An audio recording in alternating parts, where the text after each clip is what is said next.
the Chiefs when they had Tyreek Hill to go along with Pat Mahomes, who are also just a step above everybody else. It's like these 6 teams, at the top of the league, they're all kind of just vying for a position. And when you think you've got them figured out as the top team here moving forward, they kind of take a step back to the rest of the pack. I just think it's that kind of year where really any one of 6 or 7 teams can kind of come out of this thing, and it wouldn't surprise me. I knew it. You're a Swiftie. I figured he's a Swiftie. You heard that, Speedy? We found another Swiftie. Are you a Swiftie in that sense, or a DeAndre Swiftie for fantasy football purposes? I have never been a DeAndre Swiftie. Okay, fair enough. Yeah, he's a Swiftie. He's a Taylor Swiftie. He's a split one for the fantasy community. I know. I figured. That's why. I mean, the Kelseys are Swifties. Everybody else is Swifties. Eventually, everybody in the league is going to be Swifties. We'll praise Taylor Swift. She'll marry Kelsey, and they'll have a million other. They'll have a whole offensive line. Starring his brother, Jason Garrett. The Giants should sign all of them now and groom them now. I knew it. There you go. Ray Cotto. Anyone can be better than Evan Neal at this point. Mm-hmm. I got it. Oh, gosh.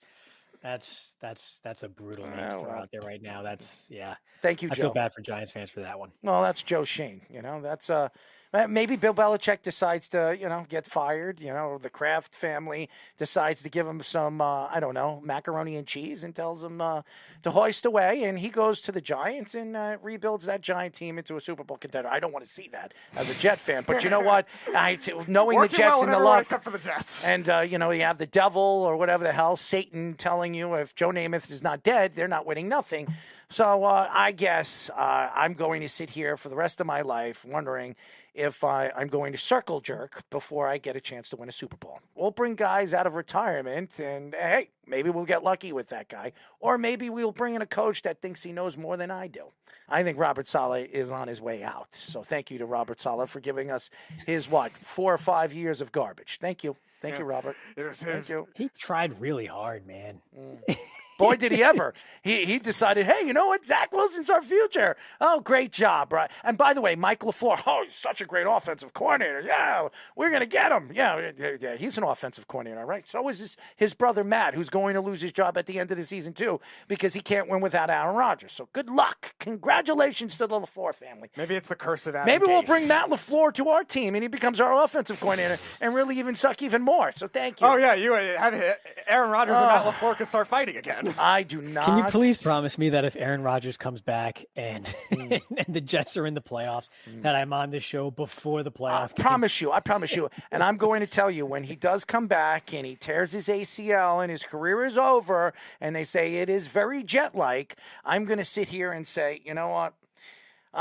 After the show, I'm going to do what I do best. I'll circle jerk. Your partner, Chris, who we had on about a month and a half ago, is a Packer fan. And, yes. So maybe we'll have to bring him on, too. We can make, if Matt LaFleur comes on the Jets coaching staff, because that would be funny. We'll have fun. Then again, I don't know if Matt LaFleur comes on the Jets coaching staff, would they make the playoffs? The guy's a complete ass, and he's an idiot, too. He sits there and thinks that he's a quarterback whisperer. Ray knows that feeling. His team was coached by Jason Garrett.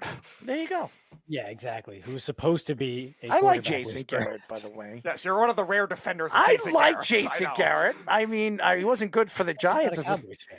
No, so. I'm not a Cowboy fan. So I know, that's why you love him. I love him because he's probably the best offensive coordinator the Jets have ever had. I mean, the Jets haven't had an offensive coordinator that good.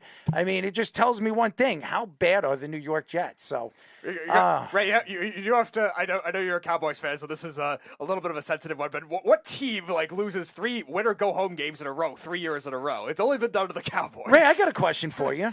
Name the last offensive coordinator that came from the New York Jets that got a head coaching job. Oh, gosh, I don't know. Nobody from the last 25 years. So it just tells you where the Jets' offense has been. The answer. It's been horrible. Let me tell you something. No, nobody's hired Adam Gase yet. Maybe the Raiders will be stupid enough to do it at some point. And thank you to Robert Saleh for giving us that wonderful press coverage that he gave us after the game against the Raiders. It was fantastic. Something I'll never forget. Well, it's not just him. It's all of us. Thank you. Their slogan is, well, it wasn't him. It's all of us. You know what? Then trade them all. Get rid of the whole freaking team. Let's start over. I am tired of watching this garbage.